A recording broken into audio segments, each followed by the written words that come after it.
As part of NASA's exploration program, Americans are returning to the Moon, then to Mars, and beyond. One of the many things that we learned from the Apollo program is that going to the Moon is excitement in epic proportion. Something else we learned was the importance of paving the way with robotic spacecraft. With names like Ranger, Lunar Orbiter, and Surveyor, they taught us a lot about the Moon, making possible Neil Armstrong's first, historic, and humbly self-proclaimed small step. And that may have been a small one for Neil, but that's a long one for me. By the second of the 6 missions, during which 12 Americans explored the lunar surface, the astronauts came in direct contact with their robotic heritage. I can never believe it. Look what I see sitting on the side of the crater. Real surveyor, yes sir. Does that look neat? It made sense to send robotic pathfinders then, and it makes sense to do so again as we prepare to send astronauts back to the Moon. There is much that we know about the Moon, but there is more that we must learn before we return, this time to set up outposts. That's where the Lunar Precursor Robotic Program comes in, leading the way back to the Moon.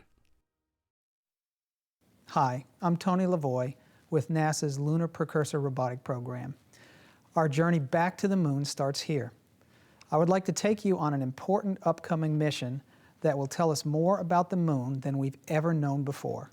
Allow me to introduce the major players. First, the Lunar Reconnaissance Orbiter, or LRO, will help inform us about the Moon and give us critical knowledge needed to help design and plan for sustained human return to the Moon. From this lunar orbiting satellite, LRO will generate a comprehensive atlas of the Moon's topography and resources.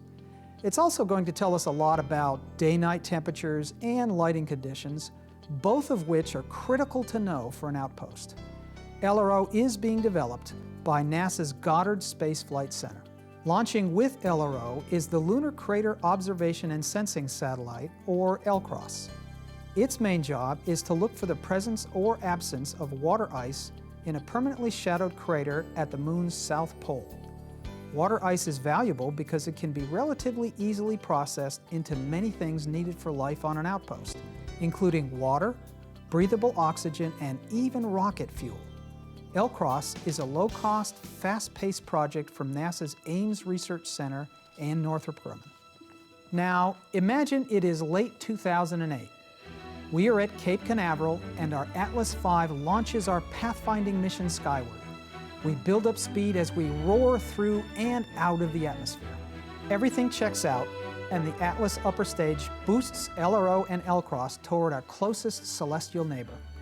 The trip takes about 4 days. As we approach, LRO separates. This is where it and the LCROSS with the upper stage go their separate ways. LRO works its way into a low circular polar orbit, the lowest lunar orbit ever.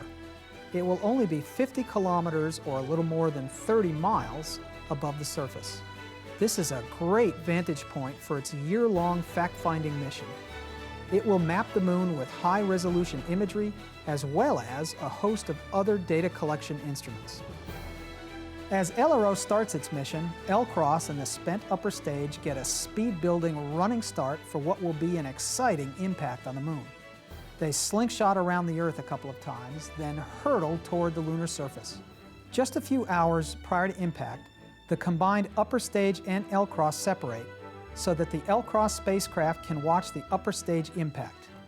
With LCROSS instruments watching, the Atlas upper stage will impact a permanently shadowed crater on the Moon, where we might expect to find water ice. This impact kicks up a major dust cloud or ejecta field.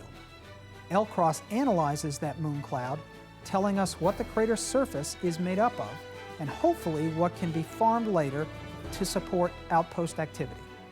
After that impact, the LCROSS spacecraft then hits the Moon as well, with a smaller impact because of its smaller size, but still visible from Earth-based telescopes and possibly LRO to look at the ejecta cloud. Meanwhile, LRO continues its mission of discovery. This is an exciting and ambitious mission. It will generate volumes of data that we will closely analyze. That new knowledge will make future human exploration safer and more efficient. These are exciting times, and I invite you to follow our progress on this mission of exploration as we lead the way back to the moon.